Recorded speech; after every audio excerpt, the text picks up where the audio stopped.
My two biggest hacks for approach resistance, or that invisible wall that you're like, I literally can't approach. Like, I don't know what it is. To me, it boils down to two things. One, you actually legitimately can't decide on what you want to say that would be cool, calibrated, that would work, that would be relevant, because you've been told so many times that it's situational.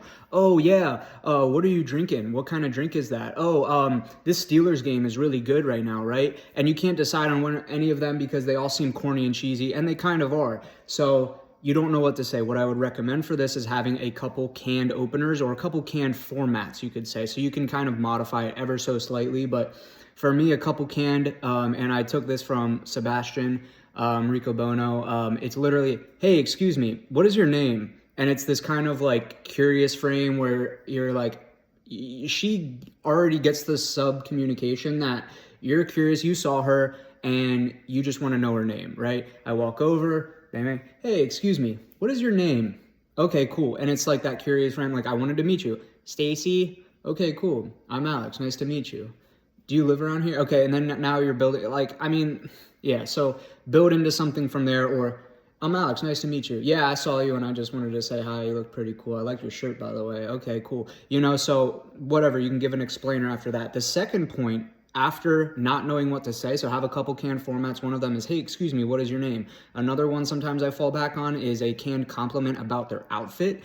What you can do is be direct with the fact that you think she's cute or hot, or you can be kind of funny with it. I just saw you and I wanted to say you're insanely attractive tonight. I just wanted to say hi and introduce myself. I'm Alex. You know what I mean? But for me, a lot of times it's, hey, excuse me, I wanted to say, I like your shirt. It looks really good on you. Okay, cool. Oh, we're kind of matching, actually. We both have the black shirts on today. What's your name? Okay, or, oh, I like your dress. I like the polka dots on there. That's a good look. What's your name? So a canned compliment about something very simple, their shirt, their dress, pretty much that is another one. Point number two is pretty much full commitment and the 3-second rule. So back in the day, I was doing backflips and stuff, and it's also kind of a fear thing where you're like, okay, I'm about to do this and fall on my neck and break my neck. But at some point, you gotta fully commit, leap off of your legs as strong as you can, tuck your knees, and go for it, and fully freaking commit. Sometimes it takes you a second to go, okay, here we go. Legs over, okay, here we go, bang, and you commit fully, okay? Sometimes you're not gonna immediately walk up, I'm walking through the street, bang, backflip. No, you take 1 or 2 seconds to collect yourself and then fully commit. Same thing with cliff jumping off of a big diving board. You're gonna stand on the end of the diving board for a second, you're gonna be like, okay, it's just water, I'm just gonna jump off of this, here we go. 1, 2, 3, and then you let yourself do it. So you take 1 to 2 seconds. People call it the 3-second rule. Some people say it has to be instantaneous. To me, I haven't found that to be the case a lot of times. When I'm in momentum, it's definitely instantaneous because I don't even have to collect myself. I've already jumped off the diving board 10 times. So at that point, I walk up and I do it. But the first couple times to break past, you just have to collect yourself, do the 3-second rule, and fully commit. Just relax in that moment, accept that whatever hurt your ego might feel, and when I say this, I'm gonna get stank face, or gonna blow me out, whatever, you're jumping off the cliff and you're gonna fully accept what happens to you when you fall down into the water. And you're not gonna die. It's gonna be fine, okay? Essentially, guys, to get into momentum and to actually start making approaches, at some point, you just have to do it, okay? You can be sitting there having the worst anxiety, the worst mood. I feel tired. I feel like crap. They're going to hate my energy. I'm going to be an energy suck. But at some point, you literally have to do it. And yeah, sometimes the first couple times it's going to be more than 3 seconds, like for the very first approach of the night, whatever. But at some point, you literally have to pull the trigger at some point. So I guess the bonus tip is you literally have to just do it at some point, okay? Like it has to be done at some point, no matter the feelings, no matter what. So whatever you can do to push yourself over that edge. But those two things, literally like being confused in your head of what to say, like literally have a couple canned openers.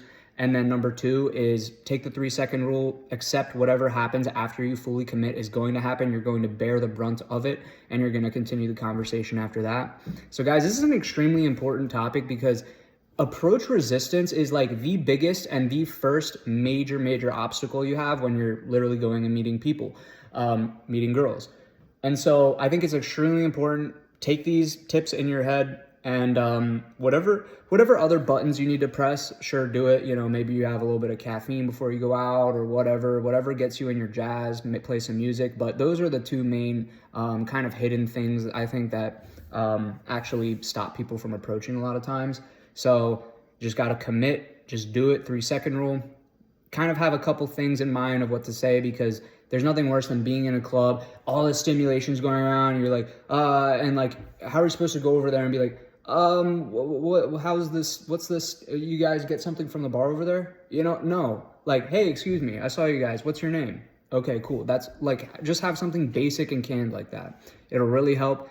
Getting over approach resistance is the hugest like obstacle, in my opinion, for a lot of people. And once you do get over that resistance, momentum and flow is going to be insane. It's going to feel amazing, euphoric, God mode. You're going to feel great. So just bang out those first couple and you'll be in a flow like, very quickly, because once you jump off the cliff the first time, the second time, the third time, dude, I mean, once you've done it 3 or 4 or 5 or 6, 7 times, it's like you're just walking off the edge and you're jumping. It's always the first 1 or 2 times. So you just got to get them done. Peace.